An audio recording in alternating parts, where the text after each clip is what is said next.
grand bonjour à l'ensemble de la communauté du territoire de Mwanda, où nous nous situons avec la fondation Kodia, dont je suis le président, et quelles sont les différentes attentes de la population pour lesquelles nous essayons d'apporter une réponse qui tient compte de l'ensemble de nos possibilités.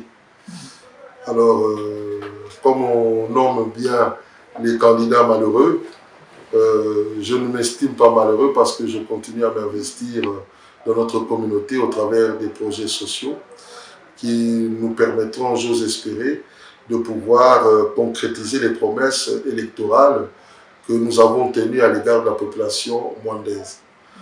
Donc, je me représente Dr Makwala, je suis chef de service en médecine interne et chef du pôle médico-chirurgical de l'hôpital de l'Aigle en Basse-Normandie, où pour la première nouvelle, je tiens à vous informer que 3 de mes confrères médecins mwandais sont actuellement en exercice et en formation dans mon service. C'est un capital qu'il nous faut vivifier afin que de leur retour ici dans notre territoire, ils puissent, après avoir bénéficié d'une formation accélérée, assister nos populations. J'ai trouvé qu'il était important qu'on puisse évoquer cela. Les médecins sont connus, j'ai pu citer leur nom, mais bon, je pense qu'eux-mêmes interviendront dans les prochains jours pour vous expliquer la teneur de leur démarche et surtout de la formation dont ils bénéficient. Alors, ma fondation, ou notre fondation, parce que plusieurs amis et frères m'ont rejoint, exerce particulièrement ses actions dans le territoire de Mwanda, c'est-à-dire dans tout le territoire de Mwanda ville à Boma-Boumou. Nous sommes actuellement en train de mettre sur pied plusieurs coopératives parce que ma fondation a pour vocation d'intégrer dans ces différents projets les populations de nos villes, tant autochtones que c'est les frères qui ont élu domicile dans le territoire, surtout la jeunesse. Alors il y a plusieurs domaines dans lesquels nous nous sommes lancés. Nous nous sommes lancés dans une coopérative agricole pour nous permettre d'avoir des cultures maraîchères et ainsi que une permaculture qui permettrait à nos mamans de pouvoir avoir également des champs à proximité de leur domicile pour des besoins de nécessité primaire. Nous avons également des coopératives des artisans du bois, dont l'une est déjà en action dans la ville de Mwanda. Nous avons une autre coopérative qui est en train de naître et dont les racines sont implantées dans le secteur de Boma-Boumou.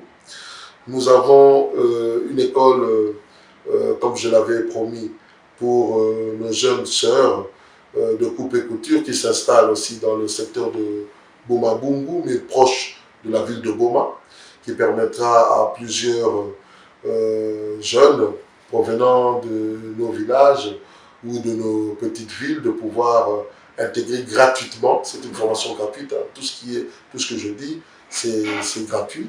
Les coopératives sont co-gérées par des administratifs de ma fondation, mais également par des syndicats émanant des artisans du bois, comme agricole, comme pour l'agriculture. Je m'associe souvent beaucoup à des populations autochtones, mais également à des concitoyens mwandais pour faire évoluer mes différentes coopératives. Je n'ai pas eu la majorité des voix, c'est exact. Mais il y a quand même un bon nombre de la population qui m'ont fait confiance dès mon premier appel. Et pour l'ensemble de ces personnes, je ne peux pas me dire déçu. Je les remercie de m'avoir apporté leur soutien. Et pour justement qu'ils soient encore convaincus du message que j'ai fait passer, je suis encore présent. Je ne cesse de le dire pour démontrer à notre population que nous sommes derrière eux, c'est quasiment au quotidien. Et une première présentation ne suffit pas. Il faut que les actes parlent. Raison pour laquelle je continue à m'investir. Mais le but, la finalité n'est pas une élection. C'est comme je ne cesse de le dire. Parce que si je me prépare aux prochaines élections, je risque encore de perdre. Les velléités électorales doivent passer après nos priorités. Aujourd'hui, nous avons des autorités en place. Moi, je ne peux que les solliciter à pouvoir faire de leur mieux pour que la population puisse sentir effectivement qu'ils sont investis. Certes, ils n'ont pas tous les moyens de leur politique, mais je suis de principe d'accord qu'on puisse montrer les matérialisations des projets que les projets en devenir. Je m'explique. Vous savez, aujourd'hui, lorsque vous regardez nos médias, vous êtes plus impressionné par les démarches qui sont conduites par nos autorités que par la matérialisation de leurs projets. Je pense que nous en avons 5 dans notre territoire. Je ne leur donne pas des conseils. Je ne peux pas le dire. Parce qu'il est plus facile, selon le mode français, de critiquer que de faire. Mais je pense que s'ils s'octroyaient périodiquement la possibilité, au-delà de leur clivage politique, de s'asseoir pour faire des grandes avancées, matérialiser, concrétiser des difficultés liées au mode de vie des Rwandais, ils auraient plus d'impact que séparément. Certes, ils appartiennent à des formations politiques différentes, mais on est d'abord Rwandais avant d'appartenir à un parti. Donc je pense qu'on peut solliciter à ce que ces entretiens soient soutenus. Nous avons plusieurs problèmes dans le territoire de Rwanda. Nous n'avons pas que le problème d'électrification, qui risque de devenir un exutoire. C'est-à-dire que chaque fois qu'on évoque ce sujet sensible, j'ai l'impression que nous oublions l'essentiel de notre mode de vie. C'est très important. Il est capital et fondamental de pouvoir évoquer d'autres problématiques de notre territoire. Nous parlons de la sécurité. Nous parlons de l'eau. Nous parlons de la communication. Il y a beaucoup de villages qui sont enclavés où il n'y a même pas de communication. Nous parlons des routes, achevées comme inachevées. Nous parlons des moyens dédiés pour l'amélioration des conditions de vie de nos concitoyens intra-Rwanda. Plusieurs fois, nous assistons, et là, je dois le dire, j'ai le cœur meurtri, parce que au loin, j'ai assisté à une coopérative agricole de l'un des nôtres, l'ingénieur Singa, qui a brûlé, qui s'est consumé.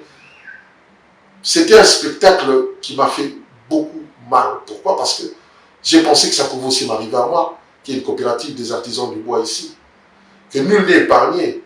Quelles sont les mesures que nous prenons pour justement éviter ce genre de drame? Là, j'ai évoqué une coopérative, mais je vois des maisons brûlées. J'ai vu une maison de coiffure brûlée devant moi, sans qu'un service de l'État puisse venir, ou privé, puisse venir aider celui qui voit son bien brûler. Et il faut savoir que quand ton bien brûle, c'est comme si une partie de ta vie qui brûle aussi. Et il est impératif que nous puissions travailler ensemble pour que, ensemble, nous puissions permettre à ce territoire, qui est un territoire magnifique, dans lequel moi, j'ai découvert une population accueillante. Vous ne pouvez pas savoir, au-delà de nos clivages, ce que nous sommes capables de réaliser ensemble. Vous savez, aujourd'hui, notre jeunesse réclame beaucoup de choses. Et elle se sent abandonnée dans plusieurs domaines. Néanmoins, je tiens à leur demander d'être cohérents dans plusieurs de leurs démarches. Cohérent veut dire quoi? Le mal-être social ou socio-économique ou socio-administratif dans notre pays peut être source d'instabilité. Si vous voyez que nos politiciens essayent de gérer l'ensemble du pays en crise avec une politique de pouvoir apaiser les tensions internes, parce que nous avons des objectifs de pouvoir déjà faire que l'envahisseur puisse repartir, c'est très important. Mais je tiens à vous dire aussi également que beaucoup de gens peuvent profiter aussi de ce clivage de la population et de ces tensions internes pour éviter que vous puissiez axer vos priorités sur des besoins primaires.